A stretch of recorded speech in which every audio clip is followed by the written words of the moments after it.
mula sa tribe ng Men of Faith na pinapangunahan ng aming puging leader na si Jubilee Manares. Ako po yung magtitestimony sa aming naranasan na encounter. Bago po yung encounter, one day before yung encounter, sinabi ko sa misis ko na magdadalo ba ako? Pwede bang hindi magdalo sa encounter? Pero sabi ng misis ko, sabi niya, magdalo ka kasi para maranasan mo rin kung paano yung kung paano ka i-guide ni Lord. Kaya sinabi ko na rin sa sarili ko, sige, dadalo po ako sa encounter para maranasan ko talaga kung ano talaga yung encounter, kung talagang encounter ko talaga si Lord.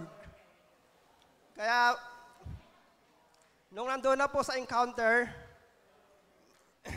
talagang, yun, naramdaman ko po talaga na ito pala yun, ito ang encounter na ma-encounter talaga si Lord. Na si Lord talaga yung magbibigay ng pag-ibig, ng katapatan sa atin. Kaya lahat po ng aking nagawang pagkakasala, talagang buong puso kong binigay kay Lord. Lahat yon ay kinuha ni Lord sa akin. Pinatawad niya yung aking kasalanan na aking nagawa. Kaya talagang lubusan ko talagang maging tapat sa ating Panginoon. Dahil sa kanyang dugo na pinantubos sa akin, lahat ng aking kasalanan ay kanyang nilinis at binigyan ng bagong puso, bagong isipan, upang hindi na magawa muli ang aking mga nagawang kamalian sa aking buhay na kahit kailanman ay hindi ko na uulitin. Praise God, talagang napakabuti ng Diyos.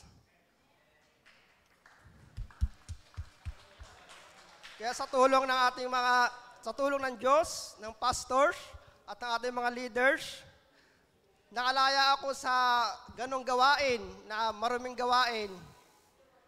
Patunay dito ngayon na nandito po ako sa inyong harapan, nakasama nyo na nagsasamba at naglilingkod sa ating Panginoon, nagpupuri.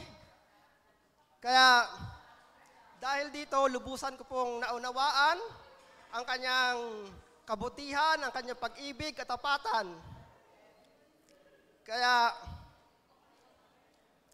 nagpapasalamat po ako sa ating Diyos, sa encounter na aking naranasan sa aking buhay, sa pastors, leaders, na ngayon ay mas malinaw na sa akin kung ano talaga ang dapat kong gawin, kung ano talaga yung plano ni Lord para sa aking buhay. Kaya malaking kasiyahan po sa akin na nakadala ako sa encounter.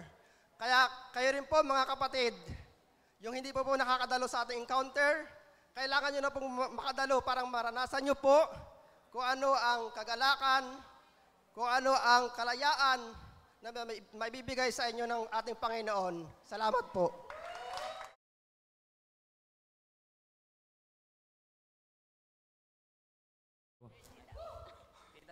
Kita po ba ako? Ganito na po ako eh.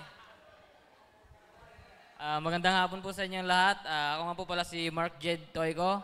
Leader ko po siyang pinakapogi na si Bro Jobilo Manares. Nung unang kong narinig yung encounter po, yung nagtrabaho po ako dito sa Galilee na last 2020 po at 2020 to 2023. Narinig ko na po yung encounter dati na tinanong ko kung ano po ba yung meron dun sa encounter. Inano ko sa sarili ko na sabi nung pinagtanungan ko, hindi kasi pwedeng pagsabi. Kasi basta dito mo matututunan kung paano mo makikilala si Lord, kung paano mo lubusang sumunod sa mga utos niya, sa mga salita niya. Yun nga sabi ko dati sa sarili ko na encounter, kasi yung narinig ko na may bayad, na sabi ko, ay may bayad pala to. Sabi ko, kulang na nga yung pangkain ko magbabayad pa ako dito, sabi ko dati, na yung ibabayad ko dito, papangkain ko na lang, ipapangkain ko sa pamilya ko, papadala ko sa pamilya ko, sabi ko na gano'n. Siyempre, marami pa akong doubt sa sarili dati na hindi ko alam kung ano yung sinasabi ko na maling-mali na pala sa mata ng Diyos. Ayun nga po yung naranasan ko sa encounter, yung nito nga po na sinubukan ko na po ito. But pinaranas ko muna po sa asawa ko na maranasan niya yon. Kahit di ko pa naranasan, gusto ko maranasan niya muna. Then may apply niya sarili niya kung paano nangyayari sa buhay namin, kung gaano ba kagalakan na magbigay ng biyaya yung Panginoon sa amin. Yun nga po, pinaranas ko sa kanya yung encounter. Siya po ang pinauna ko kahit di ko pa naranasan. Then, nakapunta po siya sa mga conference, nakapunta po siya sa mga pinupuntahan ng mga pastors natin. Naranasan niya rin makinig ng mga salita ng Diyos nang hindi niya pararanasan dati. Kasi wala siyang pakialam dati sa mga salita ng Diyos ni sa Bible nga po, wala siyang alam dati na kung anong mga nakasulat doon eh. Kasi ayaw niya sumama sa akin dati dito sa Christian. Sabi niya, ay yan, di ako sasama dyan. Sabi niya sa akin na gano'n. Ay yun, mas nauna pa pala sa akin. Mas nauna pa pala sa akin na nakakilala kay Jesus. Yun nga po, ako naman po nitong kasi gusto ko rin kasi may time ako kay Lord. Kaya itong nagkaroon ako ng time, hindi ko inuna yung gala-gala kahit na itong bakasyon na, sabi ko, 4 na araw na may bakasyon. Inuna ko yung si Lord. Inuna ko yung encounter. Inuna ko yung life class. Kasi ang dami nang pinatunayan sa akin ni Lord. Wala pa ako sa encounter pero ang dami niya nang binigay sa akin. Ang dami niya nang ginawa sa buhay ko. Then yung encounter nga po, naranasan ko dito. Unang araw pa lang. First day pa lang po ng encounter, iba na. Iba na yung sa akin. Iba na yung hampas sa akin ni Lord. Iba na yung hampas sa akin ni Lord talaga na yung damdamin ko, yung puso ko. First day pa lang, parang ang hirap huminga pero nung sinuko ko lahat kay Lord. Sinuko ko lahat ng mga naranasan ko, lahat ng mga hinanakit ko sa buhay, yung pagpapatawad. Yung pagpapatawad kasi yun yung pinakamahirap sa akin. Mga nakwento ko na rin po sa mga leaders ko yun, na yung pagpapatawad. Dati pa po, sa mga pastors ko, yun rin po yung mga testimony ko sa kanila na yun nga, mas maganda nga daw po yung magpatawad ka kaysa yung ikaw yung patawarin. Yun nga po, naranasan ko sa first day pa lang. Iba na yung sa puso ko, sinurrender ko lahat sa Kanya. Then second day, yung first day po pala, sinubok agad ako ni Lord pag uwi ko sa bahay. Sa anak ko pa lang, kasi mainitin nga po talaga yung ulo ko. Then pag uwi ko sa bahay, yung anak ko naglalaro sa labas. Nakabike po ako noon, pagod na pagod ako magbike pa uwi. Then umupo ako sa loob, pahinga, yung anak ko naglalaro sa labas. Nakasagi po siya sa labas ng yung tubo ng tubig. Nagbulwak po yung tubig dun sa labas. Then, yung ako naman po, kasi ako dali-dali ako lagi. Kasi ako laging alert sa anak ko. Kahit madapa yan, nakapagalitan ko agad. Tapos, lumabas po ako. Sabi ko, anak, pumasok ka sa loob. Pasok ka sa loob, ka dun? Sabi ko, magbihis ka dun. Kala ko po kasi nabasa siya. Kasi nagaganon siya ng damit. Then, nangyari po nun, yung yung emotional ko, sabi ko, sinusubukan ako ni Lord. Kasi kakagaling ko lang sa church, baka magalit agad ako, ano-ano agad masabi ko sa anak ko. Pero hindi po ganun yung nangyari. Iba po si Lord. Parang binulangan ako ni Lord na, anak, alam mo na yung tama at mali ngayon. Alam mo na yung dapat mong gawin. Alam mo na yung dapat mong sabihin sa mga nangyayari dyan sa anak mo. Ganun po. Nangyari po, yun nga po, hindi ako na ganun ng sama ng loob sa anak ko. Hindi ko siya pinagalitan. Tapos, inayos ko na lang po yung tubo ng tubig. Yun lang po. Yun po sa Iba po talaga yun. First day and second day ng encounter, yun nga po ay surrender. Sinurrender ko lahat kay Lord.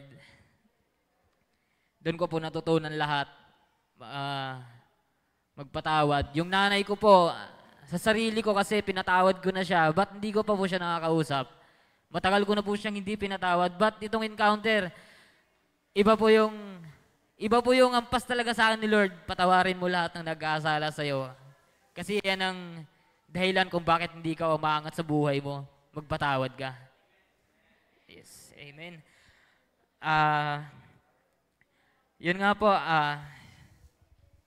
naano ko na po sa sarili ko yung pagpapatawad kahit napakahirap gawin. Kasi sobrang laki, kahit ano daw ang laki ng kasalanan ng magulang mo pa rin yan. Yun po, yun nga po sa tulong po ng Panginoon, ng Diyos at ng mga pastor at leader natin, patunay dito no, na yun nga po, nagkaroon ako ng kaluwagan sa puso ko nung ginawa ko yung mga bagay na hindi ko pa nagagawa. Yung magpatawad, na hirap ako matagal ng panahon. Years din kung paano kasi yung sakit na binigay sa akin nung nanay ko na pinatawad ko siya kasi yun yung makakabuti sa buhay, sa puso ko kasi yun yung sakit na nararamdaman ko na ang hirap pakawalan. Kailangan talaga magpatawad tayo. Then, yung presensya ng Diyos na walang makakapantay kahit ano pang mga pangyayari sa buhay mo. Basta dumating sa yung presensya ng Diyos. Yun na iba yung panibagong buhay na ibibigay niya, panibagong puso, panibagong kaisipan na magmumulat sa iyo na ito na ako, pa na ako kasi nakilala ko na si Lord, nakilala ko na-encounter ko na siya. Yun nga po na panibagong puso na po yung meron ako ngayon na wala na rin sa akin yung ML, yung maling libangan na yan. Wala na po sa akin yan, sinurrender ko na yan. Kasi kahit na parang nanginginig pa ako nung in-install ko yung ML ko. Sabi ko, ano pa to? Ang taas ko na dito Pero hindi ko naman po kasi kinaadikan yun. Kumbaga, inaano ko rin. Pero mas maganda kasi tanggalin na rin talaga sa sarili ko yung ML. Wala na sa ano ko yan. Tignan mo nga cellphone ko. Wala na yan. Yun po. Nagpapasalamat po ako sa Diyos sa encounter, sa mga pastor natin, leaders, na manino para sa akin na ito nga po, ang sarap mabuhay sa mundo ng may takot sa Diyos at may pagkilala sa Diyos. At makinig tayo at sumunod tayo sa utos ng Panginoon dahil yun yung makakabuti sa buhay natin. Kaya yung mga hindi pa nakakapag-encounter dyan, in-invite ko po kayo na mag-encounter kayo. Kumari lang na libre ko kayo Para lang maranasan nyo yung encounter kasi iba yung mararanasan nyo dito. Sabi ko sa inyo, yung kalokohan nyo, baka madagdagan pa. Kalokohan nyo pero hindi na. Sa Diyos na kayo magtitiwala. Sa Diyos na kayo mananampalataya habang buhay. Yun lang po. Ayun.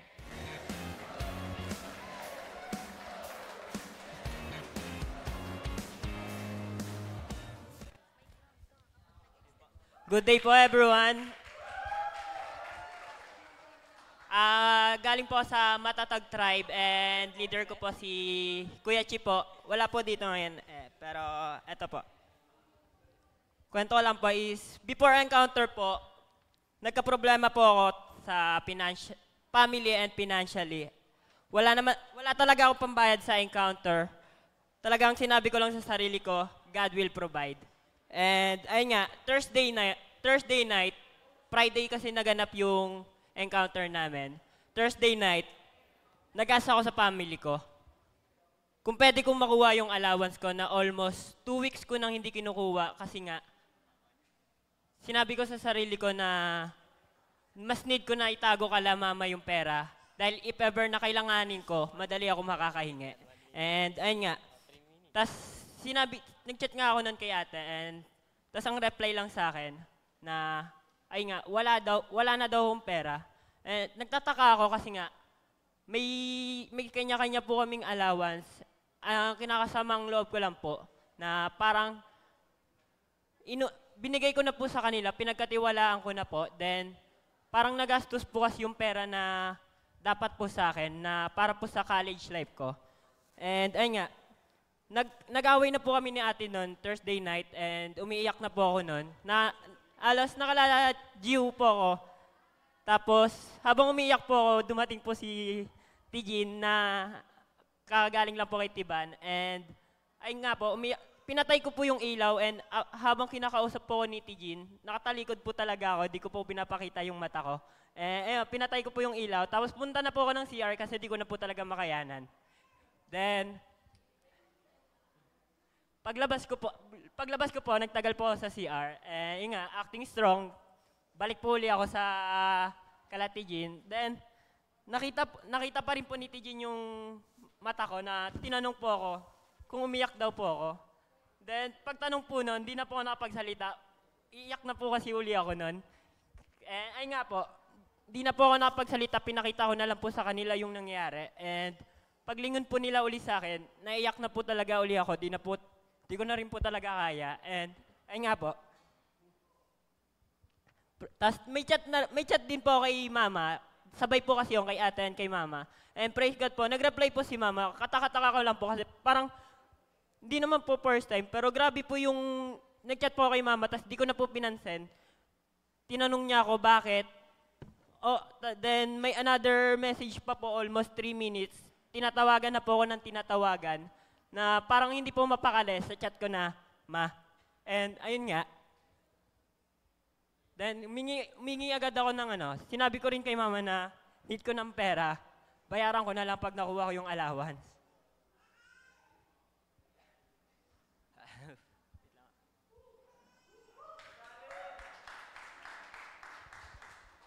Hindi po nag-hesitate si mama na ibigay yung pera na meron siya. And ayun nga po, binigyan po 500 and ayun nga po. Pero after po nun, pinauwi po ako sa Kalamama. Hiwalay-hiwalay na rin po kasi yung bahay namin. Wala pong tao Kalamama nasa Postema. Ayun nga po, dagdag po yun. Busy po sa outing si mama pero grabe po yung pag-chat tsaka pagtawag sa akin nung gabing yun. And yung pagkuha ko po ng pera, wala pong tao Kalamama. Iniyak ko po doon lahat. And parang almost 30 minutes po ako nag-stay na almost 12 a.m. po hanggang 12:30 po. 12:30 na rin po kasi ako nakabalik po. And iniyak ko na lang po lahat. Wala po akong sinasabi, wala po akong salita or words. Talaga naiyak lang po ako, di ko alam po bakit. And ay nga po, hanggang sa nakatulog na rin po ako ng alas 3. And praise God po, pagdating po ng kinaumagahan, hindi po ako nagising ng alarm. And dahil nga po yata po sa pagod. And praise God, 6:30 po ako nagising kahit alas 5 po yung mga alarm ko. Baka si Lord na po talaga yung gumising sa akin. And ay nga po, hanggang sa pagising ko po, hindi pa rin po natitigil yung away sa namin ni ate. Hanggang sa pumunta na lang ako dito sa church. Chinat ko na si Kuya Chip po na need ko ng pera. And ay nga po, di rin po nag-hesitate si Kuya Chip po na bigyan ako. Dinagdagan niya po yung kulang na ko. And hanggang sa nag-worship song na po kami dito, start ng encounter, imbis na umiiyak po ako sa kanta, naiiyak po ako sa away ni ate kasi patago po ako nag-chat kay ate na nag-aaway pa rin po kami. So parang nabibil po yung galit habang nag-start po yung worship song. And nag-chat na po ako sa kaibigan ko, nag-ano na po ako na bigay kay Tijin, iutos kay Jewel na ibigay lahat yung perang meron ako sa bag ko, na ibigay mo na kay kalaate.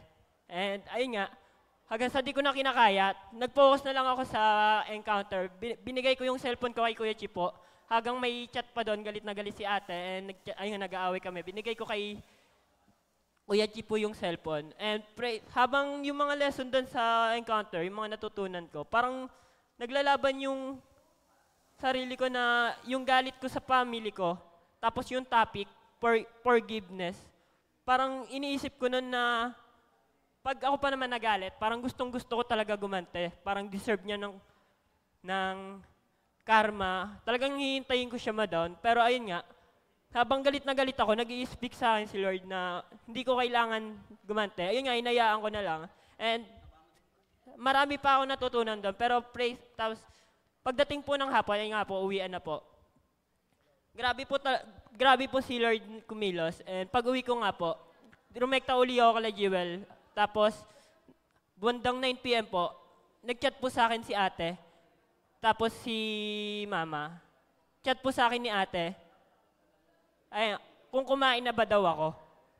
Simple yung salitang yon, pero kahit, ayun nga po, may galit pa rin naman po, pero hindi ko po pinansin yung chat. Tapos yung pangalawang chat po, okay na, wag na bayaran lahat ng pera.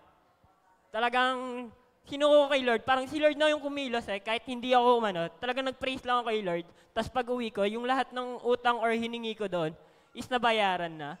Grabe yung ano. And then, ayun nga, sa day 2, day 2 ng encounter, yung ano pa rin ni Lord, hindi pa rin tumigil. Pag uwi ko ng encounter, layo ako sa family ko, hindi, kahit Pasko, hindi ako sumasama kay la mama or New Year, di talaga ako sumasama kay la mama. Mas pinipili kong sa kaibigan ko or sarili ko. Mas pinipili kong maging malungkot mag-isa kaysa sumama sa kanila. And, ay nga, kahapon, niyaya po ng family ko, outing po ngayon.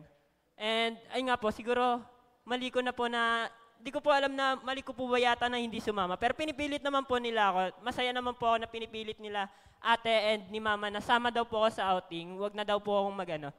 Parang sila na po bahala sa gastusin. And natutuwa po ako doon. Pero di ko po alam kung ba't di ako sumama. Baka wala din po kasi ako susuotin. And alam ko naman po meron pang church this day. Kaya po mas pinili ko po dito.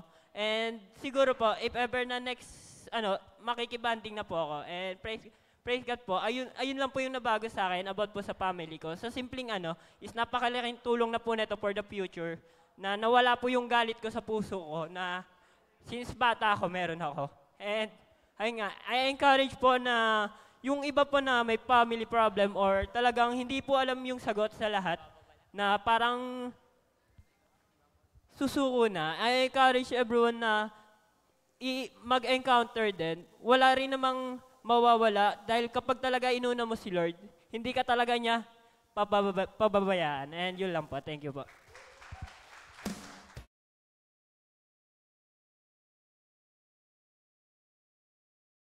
Talagang napakabuti ng Lord. Good afternoon everyone. Nandito po ako ngayon para mag-testimony. Ito po yung tribe na pinaka-pogi sa leader namin, kay Stephen Pabalate. Dito ko na unawaan sa encounter na to.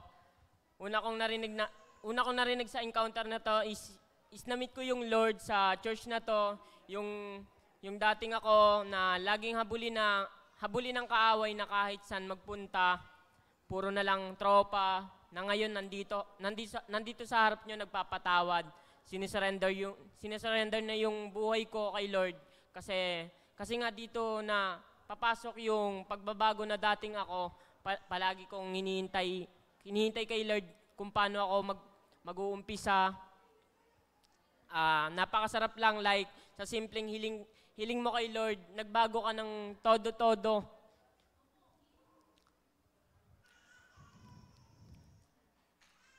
Tsaka wala tong mga taong to na talagang sugo ng Diyos na hanggang ngayon ginagamit pa rin sila ngayon ng Diyos. Kala Steven, kay John Mark, nagpapasalamat ako na napunta ako sa church na to. Yun lang po, no. Pinalaya ako ng takot, kalungkutan na may binubulong si Lord, na may pag-asa pa ako magbago. Niyakap ako ng Lord, sobrang saya ko habang sinasamsam yung yakap niya, nilinis niya yung isip ko, yung sa isang iglap lang, ang bilis ng pangyayari. Nandito ako ngayon para magpatawad. Yun lang po, no.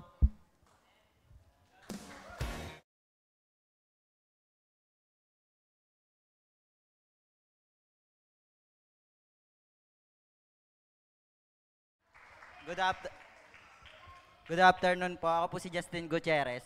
Miyembro po ng Matatag Tribe, tapos leader ko si Kuya Chipo. So, bibilisan ko na lang po kasi nasabi na nila lahat. So, bago mag-encounter po, freshly from breakup pa lang ako. Ako po yung the man who can't easily move on. Like marupok po ako. Tapos po nung pag-attend ko po sa church, nalaman ko po yung value ko, tapos kung gaano ako kamahal ni Lord. Yon, tapos po, yung pinangahawakan ko po na verse sa akin ni Lord yun, yung when the time is right, I, the Lord, will make it happen. Naniniwala po ako doon. Tapos po yung, nung encounter na po, nakalaya po ako sa past relationship ko, nakamove on na ako. Tapos po yung love na hinahanap ko sa ibang babae is na-fulfilled ni Lord. Yun lang po, at maraming salamat. Tapos po ina-encourage ko kayo na pumunta sa sa next encounter kasi makaka-move on din kayo dito.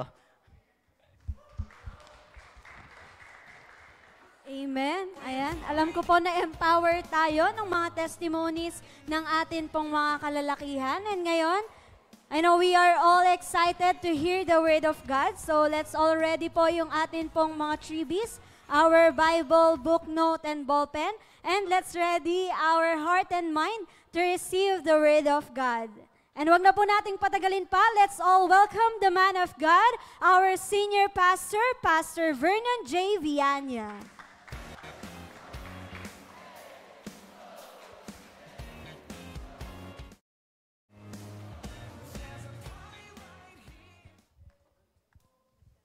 Hello po, magandang araw po sa lahat. Yan, pwede bang hagurin mo muna o yung dulo ng balikat ng iyong katabi at sabihin mo, masayang masaya ako, nandito ka ngayon. Amen. Alam niyo po ba kung kayo ay tumanggap sa Panginoong Hesukristo, tayo po ay hindi na normal being, hindi na tayo, supernatural na tayo. Ibig sabihin, yung katabi niyo po, panglangit na yan. Okay, so yung katabi niyo po, panglangit na. Sabihin, tignan niyo po katabi, supernatural yung katabi niyo. Tignan niyo mabuti yung katabi niyo.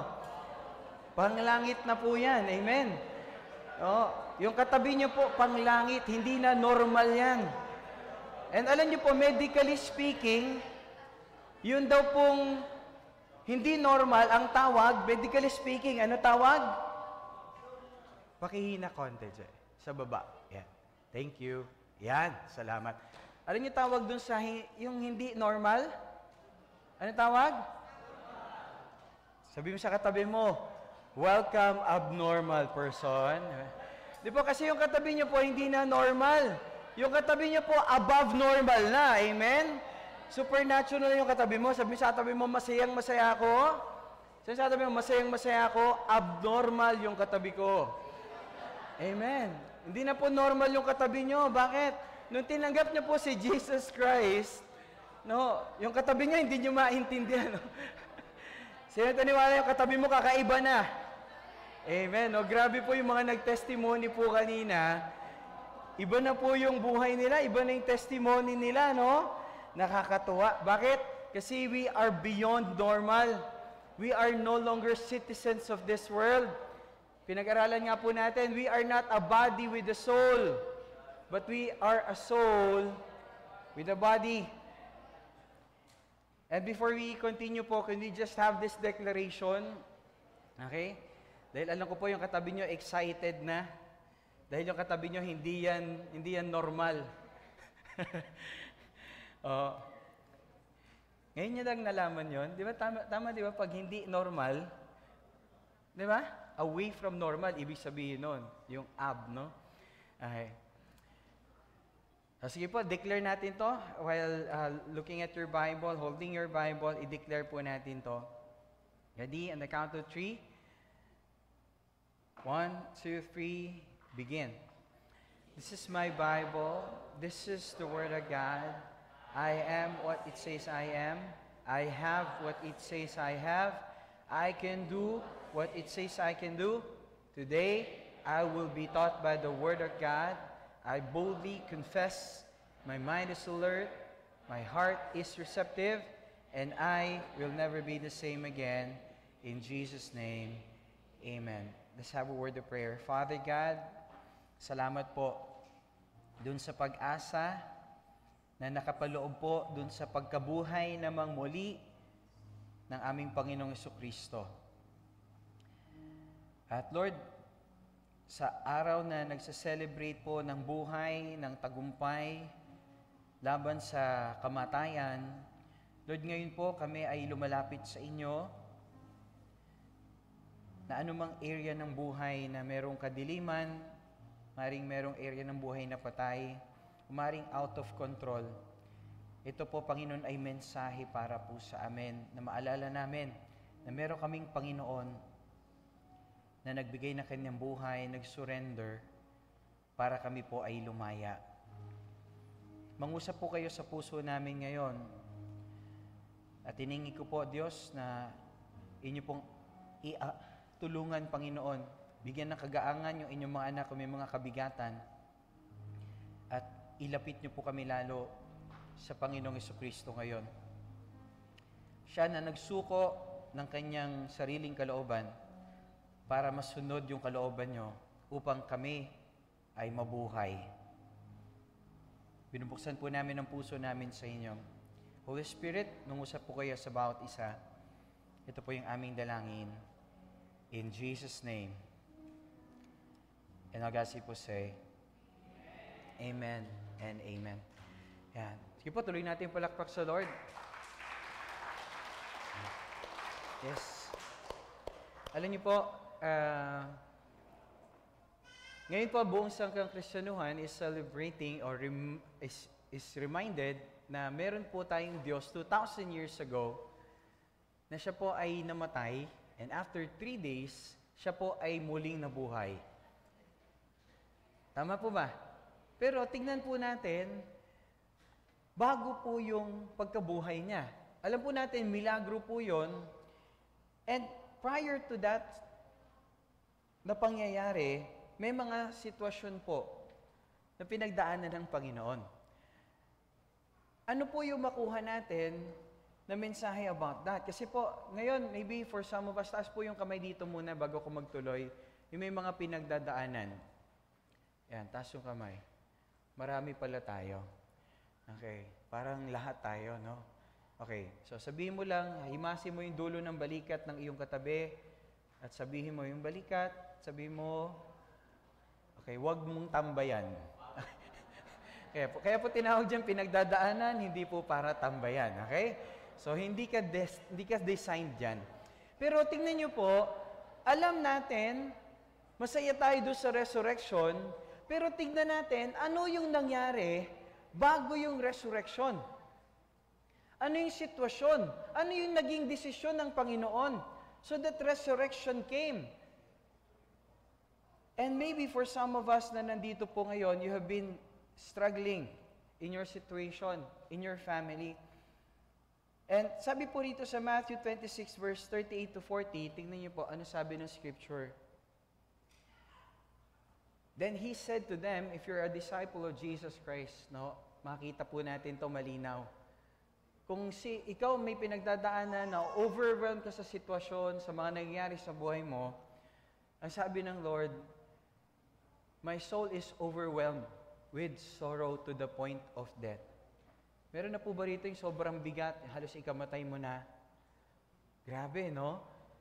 Stay here and keep watch with me.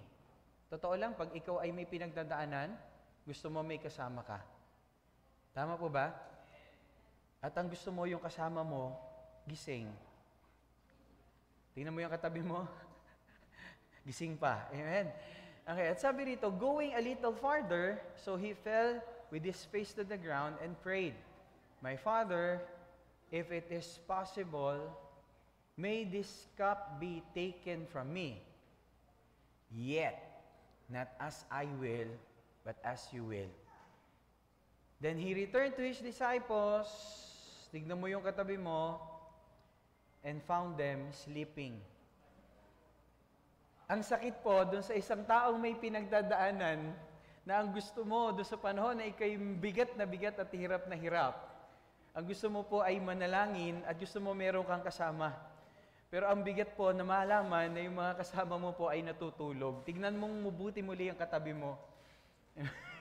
No, sabi sa katabi mo, umayos ka. Okay. And the title of our topic today is The Power of Surrender. The Power of Surrender. Sabihin nga natin po yung title natin ngayon, The Power of Surrender. The Power of Surrender. Si Jesus po, no, He experienced situation in His life. Kung ikaw po ay nakaranas ng sitwasyon sa buhay mo na ang tingin mo para bang, no, alam mo parang out of control yung sitwasyon mo, si Jesus ganun din. Diyos na po yun. Why? Kasi merong plano yung Ama na mas higit na mabuti kaysa sa plano niya. But the thing is, kaya po mabigat sa atin is we tend to take control ng ating pong sitwasyon. And I still remember my challenges po nung 2 years ago, way back 2023, na meron akong maliit na kurot pa, parang kurot lang dun sa every time nagagawa ko ng mga daily activities lang, maliligo, magbibihis. And in denial po ako, nasabi ko nga ito ay acid lang. No, kasi po, I'm a nurse by profession, and sa akin po, acid lang to. Minsan nga, nakita ko ng kapatid dyan, tumitira ako ng antacid pag akyat dun sa church. No. At parang nagtataka sila, of course, parang hindi normal ata na yung pastor nagagamot. And that was me back then. And I experienced challenges po nung ako po ay nasa hospital. Lalo po nung nasa ICU ako na ako po ay mag-isa. I didn't know na nung pupunta pala ako ng hospital na yun, I thought nasa private room lang ako, but diretso pala akong ICU because my case is critical.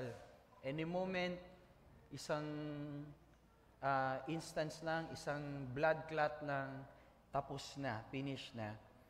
But, nung time na yun, when I was alone with the Lord, what's amazing is, naalala ko yung covenant ko lang sa Lord. Kaya sabi ko lang sa Panginoon, Lord, sa inyo na naman po yung buhay na ito. Kung ito po ay kukunin ninyo, malugod ko pong ibibigay sa inyo. At kung kayo po ay mapaparangalan na ako po ay mamamatay, maparangalan po kayo. Sa inyo na po naman tong buhay na to. Pero Lord, kung hindi pa po kayo tapos sa akin, may plano pa kayo sa akin, buhayin niyo pa po ako, Panginoon. I did not ask for God to heal me. I asked God to give life. No, I'm praying for life. Buhayin niya po ako. At nakakatuwa po ang Panginoon kasi yung panahon po na yon, kahit po pala kayo po ay pastor at nalalagay kayo sa ganong sitwasyon, ang dami niyo po naisip kasi ang laki po ng gastos, na ICU ako, tapos bukod po doon, may mga challenges pa po sa finances. But nakakatuwa po ang Panginoon kasi He allowed me to experience, kahit po pala kayo pastor, He allowed, no, na yung enemy po yun eh. May mga kaisipan na pangit. Alam niyo po yung pangit na kaisipan, na iniisip mo, ano kaya kung mamatay na lang ako? Kasi kung namatay na ako, wala na silang problema. Ganun na po kaliit yung tingin ko sa sarili ko noon. You don't know that battle at ngayon po nagiging testimony ko na lang. Na ang liit ng tingin ko sa sarili ko, na inisip ko, sabi ko, Lord, kung ako man ay mamatay, alam ko naman, meron ako maiiwan sa aking pong asawa, bayad na po lahat ng anumang dapat bayaran, may matitira sa asawa ko, and the rest is history. Wala na ring papagamot, wala nang papaayos. Ganun na po yung tumatakbo sa isip ko. Sabi ko, but I realized din, hindi pwede. Kasi every time nga na may visiting hours dun sa ICU, meron akong angel na naka-PPE sa tabi. Katabi ko yung wife ko every day. Sabi ko, Lord, hindi pwede. Di ba? Lalo nang nagkaroon ako ng dahilan. But those were the days that nakita ko po talaga I was so anxious because I want to take control of things. At actually, yung situation ko, ito po, I paid a toll dun sa pagiging, alam mo yun, kasi po, syempre pag pastor ka, gusto mo, minsan para kang control freak eh. Yung gusto mo kontrolin yung mga bagay, yung mga sitwasyon na kahit hindi mo kayang kontrolin. And it really paid the toll in my life, in my heart, no? Nagkaroon ako po ng challenge. And ito po yung sinasabi po, according dun sa mga researchers, meron daw pong illusion control na nangyayari sa atin. Ano po yung illusion control? Illusion control, ito po yung cognitive bias that leads us to believe we have control over the outcome when in reality we don't. Meron tayong ganun pala, no? Tayong tao na meron tayo na gusto nating kontrolin yung sitwasyon, pilit nating gustong kontrolin, at dahil hindi natin makontrol, we become anxious. At dahil naging anxious tayo, gusto nating kontrolin lalo. At habang pinipilit nating kontrolin, lalo tayo nagiging anxious at lalo nating gustong kontrolin. And we go to that cycle. And we go to that, and it involves depression, it becomes loneliness. No, the more we try to control, the more anxious we become. And the more anxious we become, the more we try to control. Yun po yun. And alam niyo po, para tayong hamster. Tingnan niyo po, no? Alam niyo, para kang hamster. Alam niyo po yung hamster, nakakita na kayo ng hamster? Yung tumatakbo dun sa wheel. No, tingnan niyo po. Ganyan yung itsura natin. Pinipilit mo ko ito. Kaya ko ito, kaya ito, kaya ito. Kaya lang, tingnan niyo po hanggang saan. Hanggang saan? Ano nangyari sa dulo? Napagod na. Bakit wala namang pinupuntahan? Yun ang nangyayari. That's why we give up. Because the problem is we want to take control. Bumalik uli. Mapapagod na naman. Bakit? We tend to take control of the situation. We tend to put the situation in our hands. Right? Sino rito po, tinignan mo yung mga anak mo, tinignan mo yung finances ninyo. Parang, Lord, lalo nung pandemic po, di ba? Lord, isang messenger o video chat or isa na lang Zoom ko, Lord, ayawan na. Parang may mga ganun eh. Parang sobra, punong-puno ka na. Lalo yung mga estudyante nung panahon na yon. No, ayun, testimony po ng mga kapatid kahapon, sabi niya, lalo nung online po, napakahirap, napakabigat. No, para bang patayan na, ganun yung word nila, ha? And hearing that from someone na talagang mahilig mag-aral, sabi ko talaga, napakahirap pala talaga nung nangyari nung pandemic. No, pero alam niyo po, si Jesus na-experience niya rin po yun. And Jesus said, tignan niyo po rito, bumalik siya, di ba, after praying, bumalik siya sa po, nakita niya po tulog. Tignan mo uli yung katabi mo, gising na gising. Amen? Okay.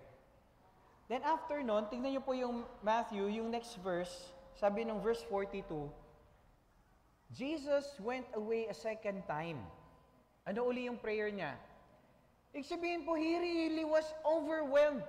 Ang dami niya po talagang dinadaanan ng oras po na yun. He was really overwhelmed. Anong prayer niya? Ano po solusyon pag may challenge ka?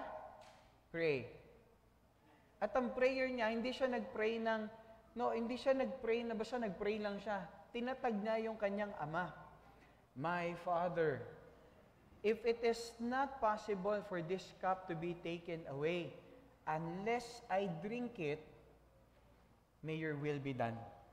Lord, kung imposible talaga, kung hindi talaga pwedeng maalis to, liban na inumin ko. Ibig sabihin po nung cup na yon, yung suffering. Yung cup na yon, yung challenge. Liban na ito'y daanan ko. Liban na ito'y inumin ko. Mangyari yung kalooban mo. Kapatid, you don't always have the power to control, but you always have the power to surrender. Tung verse na ito po, tinuturo po sa atin, we might not always have the power to control, but we always have the power to surrender. Si Jesus po at this time, Diyos na po yun, ha? He did not take control. Why? He knows that His Father has a plan. Alam niya yung hirap, alam niya yung bigat. He was so overwhelmed. Para sa isang Diyos filled by the Holy Spirit, hindi po madali yun. Pero alam niyo po, natutunan natin doon that there is more power in surrender than in taking control. And At times po, pag tayo po ay may mga challenges, ang hirap po matulog niyan. Ang hirap po niyan, pagka talagang you want to take control, bago ka matulog, di ka nga makatulog, tapos kung nakatulog ka man, nagigising ka, binabangungot ka, tapos pagising mo, hindi ka makapag-pray kasi nakikita mo yung sitwasyon mo. Balisang balisa ka. And we go to that cycle because we want to take control, but the problem is, we don't have the power to control. Pero meron tayong power, always available to surrender. At nagtatanong tayo, nasaan ang Diyos? No, where is God?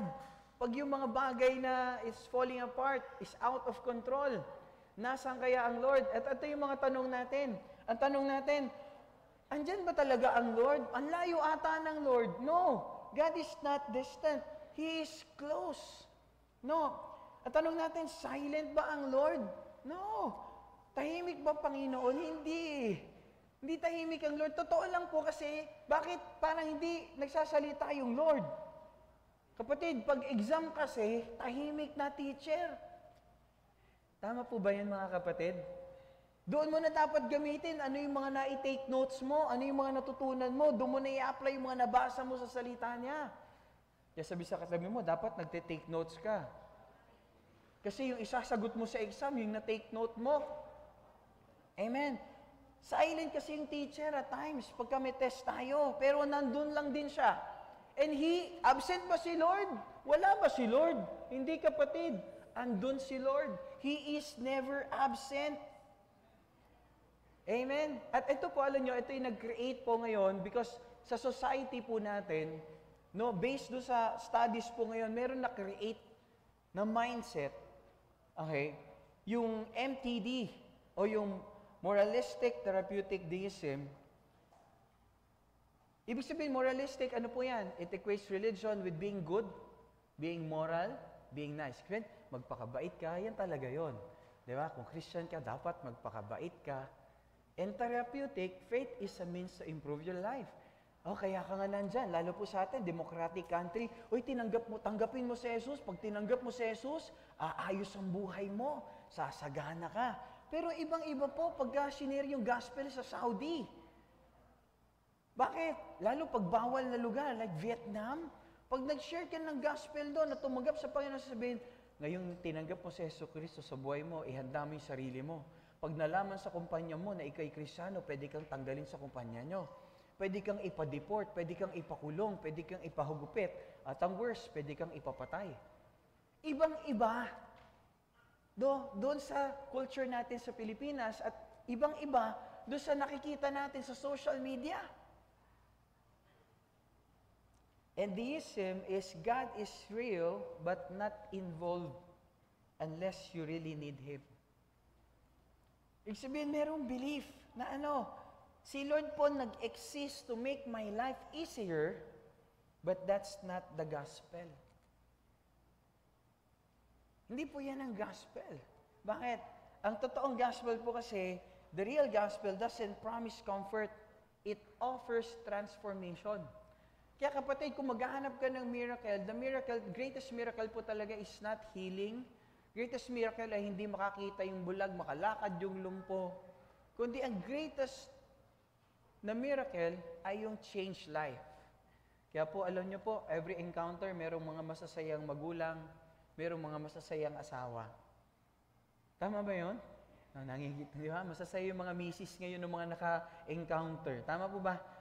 Diyan po ba yung mga misis? Tulungan nyo naman ako. Amen, di ba? So masaya sila. Bakit? Nag-encounter yung mga mister nila. Iba po yung experience na ngayon na pareho na sila nag-encounter, pareho na sila mag-serve sa Lord, pareho na nilang priority ang Panginoon.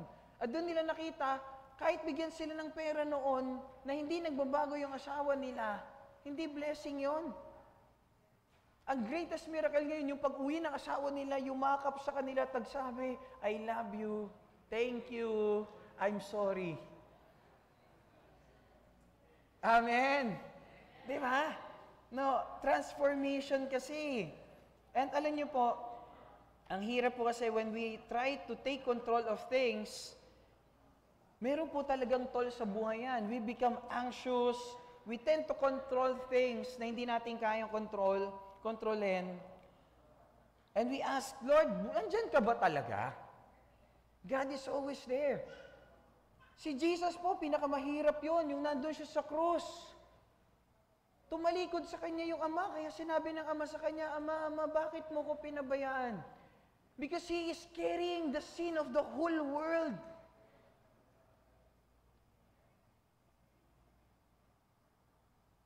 Kailangan gawin yun ng Ama. Bakit? Kasi meron siya magandang plano para sa kaligtasan mo at kaligtasan ko at kaligtasan ng daigdig na to. Masakit tignan, pero yun ang plano ng Panginoon. I'd like to quote this, God's will is rarely easy, but it is always good. Yung kalooban ng Panginoon, hindi siya palaging madali. Pero alam niyo po, if you live according to the will of God, it is always good. It is always the best. Bakit? Kasi maganda yung plano ng ating Diyos sa atin. And ito po yung question sa atin. No, kasi minsan, alam niyo po, yung pagsunod natin sa Panginoon, it's not always smooth sailing. Si Jesus nga po, Diyos na eh. Diba? Pero alam niyo po, kailan niya po, no, hindi po madaling dinaanan ng Panginoong Jesucristo. Lalo po doon sa mga nag-encounter, ang linaw-linaw na po nito. Pero alam niyo po, yung surrender ni Jesus sa kalooban ng Ama, ito yung nagdala sa kanya sa cross. Ang sakit po nun. Hindi po madali yun.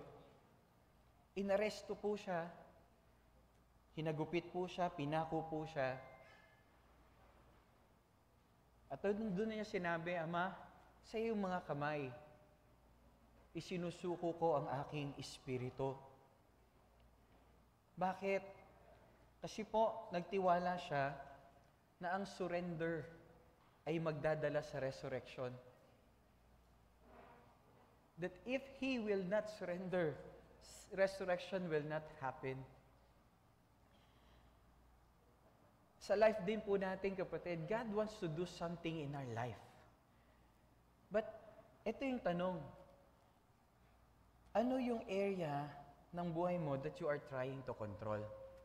What area are you trying to control that you need to surrender? Relationship? Nilalaban mo ba yung relationship? No, alam mo yun, yung kahit, alam mo hindi pa pwede kasi nag-aaral ka pa, kaya mo ilaban. That's not surrender, kapatid. You're taking control. Right? Kasi may season talaga, Panginoon eh. Right? O kaya, sa mga anak mo, minsan parang, alam nyo, at times, ako po aminado rin bilang pastor. But of course, wala tayong ibang plano kundi mabuti sa ating mga anak. But at times, baka mamaya parang nasasakal na sila. No? With our kids, yung plano rin nila, di ba? Yung plano ba rin nila, syempre of course, gusto natin yung kalooban ng Panginoon, gusto natin gabayan sila. Yung plano ba nila, gusto natin kontrolin and want to bring them to something na hindi naman kalooban ng Diyos. And next, yung trabaho. Kukuha ka ba ng trabaho na hindi naman nag-give ng glory sa Lord? Nakakatuwa yung testimony ni Jean kanina sa offering. Kasi first time niya po talaga ginawa that she gave her first fruit. Doon lang po siya bumalik sa tithes and offering. 5 years na po siya sa church. Pero alam niyo po, grabe, after that release, yung overflow dumating. Actually, she met us doon sa office pa noon. Kini-clarify niya yung first fruit. Para bang, parang sana hindi sumagot sila pastor ng gano'n, no? Sana unawain nila ako. Pero alam niyo po yun, yung situation na yun, totoo lang, kailangan niya po rin. She's also in need. Pero she made herself ready para ibigay niya yon. And afterwards, grabe naman, ilang araw, nag-resign, ilang araw lang, may trabaho na. Grabe talaga si Lord. Sabi sa katabi mo, power talaga si Lord. At alam niyo po, ang binigay pang trabaho, mas malaking sweldo, tapos meron pang transportation, tatrabaho ka na lang. E may mga benefits pa yon. Grabe talaga si Lord. Amen? Kaya lang, when we learn to surrender, No, ito pa isa, yung health natin. Iniisip ba natin muna yung health natin kaysa mag-serve tayo sa Panginoon? Kasi pwede maging issue yan, di ba? No, we want to control it. Pero alam niyo po, nakita ko rin, parang sa atin din, take control, ito, gusto kong kainin, mali. Tama po ba? I experienced that. Meron din akong mali. Hindi yung kalooban ng Panginoon. Kasi kung makikita niyo po sa Old Testament talagang, inalaw lang kainin nila fruits, yung fruit-bearing trees. Ang haba ng buhay nila. Nung pinayagan na pong kumain ng mga hayop na gumagapang, talaga yung mga hayop na gumagapang, talagang delikado, no po. Alam niyo po, simula nang bumaba yung life, yung edad ng tao, life expectancy ng tao. Why? Kasi po, iba na, marumi na yun eh. After the flood, diluvian flood kay Noah. Kaya lang titignan po natin, ang haba ng panahon nila Adam, of course, wala pa yung kasalanan. Ito yung tanong lang, even your future, nandun ba yung challenge sa'yo? Bagabag ba yung kaluluwa mo? We've been talking about soul, our soul last time. We are not physical beings, we are soul beings, we are spiritual beings na nilagay lang dito sa lupang katawan. Iiwan natin lahat to, ang totoong tao, yung nandun mananatiling buhay. Kaya lang, saan pupunta will determine paano ka namuhay dito sa iyong physical. Amen? Pag mas mahal mo yung physical, alam mo na kung saan ka pupunta. Di ba? Kasi hindi pa suko si Lord, hindi ka pa suko sa Panginoon doon. But you know what? Hindi kasi pwede nating sabihin na fully surrendered tayo. Tapos sabihin natin, no, surrender na ako kay Lord, pero 82% ng buhay ko, sinurrender ko na. Hindi surrender yon. Unless it's 100%, it's never a surrender. Kaya po si Jesus, ano pong sabi niya? My Father, sabi niya doon sa verse 39, may paggalang, Ama, Abba, Father, if it is possible, may this cup be taken from me. If, kung pwede lang, pero wag yung kalooban ko, kundi yung kalooban niyo po yung mangyari. Alam niyo po, there's no such thing as partial surrender. You're either surrendered or you're not. No, hindi natin pwedeng sabihin na surrender lang ako, Lord, 87.5% lang. Yung kalendaryo ko hindi kasama, yung future ko hindi kasama, yung love life ko hindi kasama. Ba't ba kasi si Pastor, pinapakailaman pa yung love life? Bakit ba kasi si Pastor, yung pati yung plano ko, pati yung trabaho ko, kailangan ko pa bang alamin yan? If you're a disciple, right? Actually, sila Peter nga, iniwan na yung pangingisda para sumunod na kay Jesus. Tama po ba? Diyan po ba kayo mga kapatid? If you're a disciple, may mga bagay ka talagang iiwan mo. Bakit? Disciple ka Pero tanong ko sa inyo, nagkulang ba sila? Tanong ko sa inyo, nagkulang ba sila? Hindi. Bakit? Kasi po, they learn to surrender 100%. It's never surrender kung hindi 100%. Alam niyo po, dito sa makita natin, yung tunay na faith po kasi, nabubuo at nabubuhay dun sa gitna ng if at sa gitna ng yet. No, yung if you could take this cup from me, and yung isa, yung yet. Ano yung yet? Yet, not as I will, but as you will. Yung parang, Lord, susunod ako sa inyo, tanggalin nyo lang to, Lord, susunod ako. Ano ba talaga? Sino ba talaga yung Lord? Bakit ka nagbabargain sa Lord? Will ni Lord yan Lord, di ba pinag-pray ko Tumugon naman after encounter, hindi niya pinapansin yung messages ko dati, ngayon pinansin. At sumagot pa siya. Hello po mga kapatid. Ang tagal kong walang trabaho after kong makilala si Lord. After kong mag-encounter, gano'n kasi mga senaryo after encounter, may darating na malaking opportunity. Grabe, nagkaroon ng trabaho abroad. Kaya lang, hindi na siya nakapagpatuloy. Pati devotion niya, napabayaan niya na. Ano nangyari? Challenge. Tama po ba? Andiyan po ba kayo mga kapatid? If you could take this cup away from me, yet not as I will, but as you will. I was reminded, because we're talking about faith, the father of faith, Abraham. Naalala niyo yung test ni Abraham? Pinangakuan ng Diyos. Lisanin mo yung lugar ng iyong ama, pumunta ka dun sa lupain gusto kong puntahan mo. In Genesis 12. Di na natin puntahan for the sake of time. I will bless those who bless you, I will curse those who curse you, and I will use you and bless you, and your descendants will be a blessing. Grabe! Tapos ano pong sumunod na senaryo? Wala pa siyang anak. Dahil he want to take control, mali siya ng desisyon. Sinipingan niya yung alipin, si Hagar, with the consent ng kanyang wife. Lumabas ngayon si Ishmael. At alam niyo po, Ishmael, siya po yung descendant, siya po yung ancestor. Ang descendants niya po ay yung mga kalaban ng Israel ngayon. Philistine. But after 25 years, meron po talagang toll every time that we take control. Pagdating po si Abraham, 25 years pangako ng Lord, dumating si Isaac. Habang na-enjoy niya na si Isaac, that's the time, 25 years, he learned things. Bakit? Nakita niya rin, pati si Isaac, doon pa lang inaaway na si Isaac nung kuya niya. Pero si Isaac, yung anak sa pangako, habang lumalaki si Isaac, he was about teenager. Sabi ng Diyos, ihandog mo siya sa akin.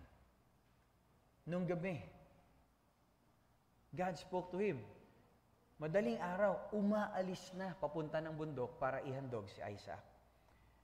At nung nando na, sasaksakin niya na si Isaac. Sasaksakin niya talaga. Alam ng Diyos yun. At nung nakita ng Diyos na si Abraham talaga, mahal niya, hindi yung promise, mahal niya, hindi yung blessing, kundi ang mahal niya ay Diyos.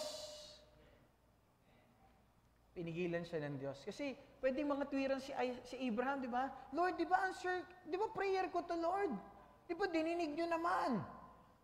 Ba't nyo hingin ngayon? Di ba? Wala namang ganyanan, Lord. Pinag-fasting ko pa to Lord. Di ba, Lord? Ang dami kong mga bagay na iniwan para lang dito. Lord, ano ba talaga? That's your will. That's not the will of God. Nang sinabi ng Lord, ihandog mo siya sa akin, Abraham, example of faith, our father of faith, surrendered, gave up Isaac buong buo. At nung time na yon, sasaksakin niya talaga at ang belief niya, kaya naman siyang buhayin ng Diyos. Papatayin niya po talaga. Sabihin, kaya niyang patayin yung anak niya para sa Diyos. Pero hindi inilaw ng Lord, pinigilan ng Diyos at yamang nakita ko na hindi mo kayang ipagkait sa akin yung kaya sa isa mong anak. Ngayon, itatatag ko sa iyo yung aking pangako. I promise to myself. Wala na kasing mas higit pa sa Kanya. Mula ngayon, tatatag ko, gagawin kitang ama ng maraming bansa, sindami ng bituin sa langit at ng buhangin sa dagat. And yung lahi mo ay magiging pagpapala sa daigdig na ito. And yung culmination nun ay ating Panginoong Jesucristo. Every time that we learn to surrender, doon nabubuo yun in the middle of if and yet. That where faith grows. And real faith starts between the if and the yet. Diyan po nagsisimula yan, dun sa if at saka dun sa yet.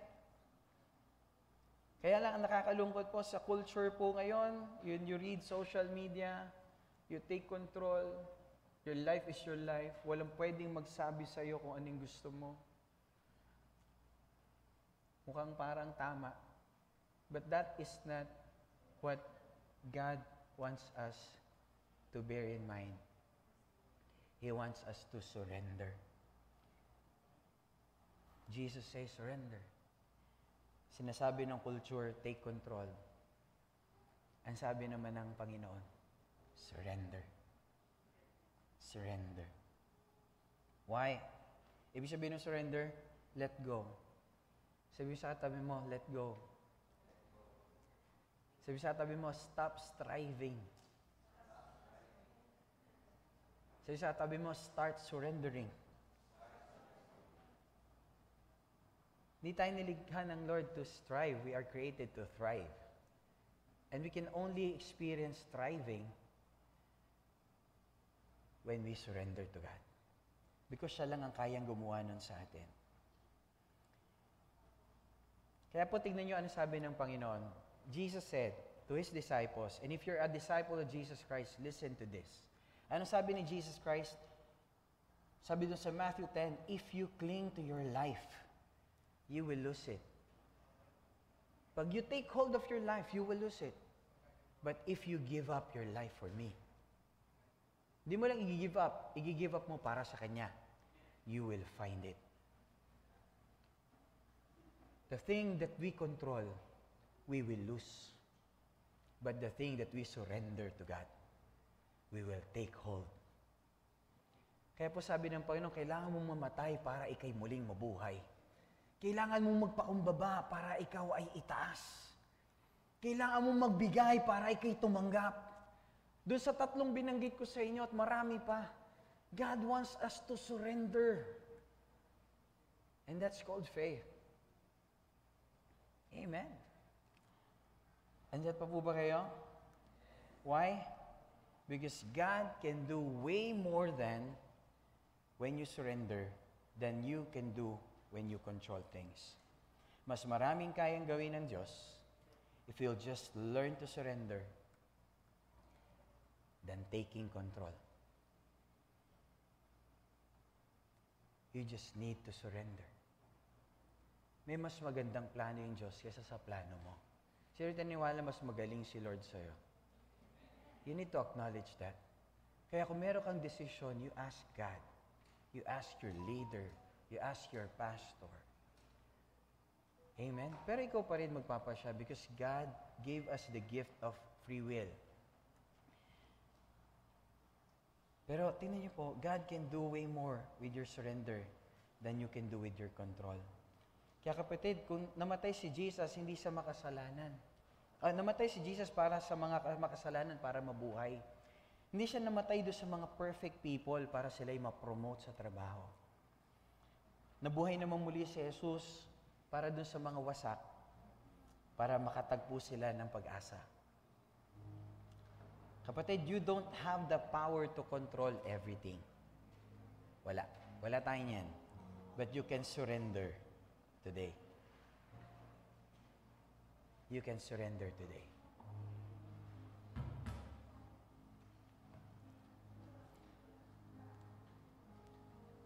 Sa oras ito, pwede po ba tayong lumapit sa Panginoon? Habang nakatungo yung ulo ng lahat, nakapikit yung mata. Kung nandito ka ngayon, if you realize that you need to surrender. Yes, you know Jesus Christ, pero the question is, surrendered ka na ba talaga? Kasi when you say na Lord mo siya, Panginoon siya. Pag sinabing Panginoon, may-ari, kaya nga landlord, siya yung may-ari. Have you surrendered your life to the Lord? At habang dinadaan yung mensahe, have you realized that hindi pa pala ako suko sa Panginoon? And you know what? Ang gusto ng Lord, di lang mo isuko yung problema mo, yung takot mo, kundi isuko mo yung buhay mo sa Kanya. And if you're that person, habang nakatungo yung ulo ng lahat, nakapikit yung mata, if you're that person, pray with me this prayer. Habang nakatungo yung ulo ng lahat, while every head bowed, eyes closed, taas mo yung kanang kamay mo if you're this person, you want to surrender your life to the Lord. And pray with me. Ulitin mo sasabihin ko, Jesus, I need you. Pinilit ko pong kontrolin ng mga bagay, pero ngayon po, sinusuko ko na. Nananampalataya po ako na namatay kayo at nabuhay namang muli. Patawarin niyo po ako. Baguhin niyo po ako. Kayo na po ang maging tagapagligtas, Panginoon, at Hari na masusunod sa aking buhay. Binibigay ko na po sa inyo at isinusuko ng buong buo ang buhay na ito. Ito po ang aking dalangin. In your name, Jesus. Amen. Kapatid, kung pinag-pray mo yan, welcome to the family of God. Your name is already written in heaven. You are no longer a normal citizen. Dual citizen ka na, kapatid. You are citizen of earth and you are citizen of heaven. At kung ikaw ay 60 na, 3 na citizenship mo. Senior citizen na rin. At pwede po ba tayong mag-pray again? Once again, can we just pray? Habang nakatungo yung ulo natin, nakapikit yung ating mata. Let's just thank the Lord. Father God, thank you po for showing us that through Jesus, yun po yung surrender na nagli-lead to resurrection. Kaya po, Lord, help us to trust you even when things feel out of control.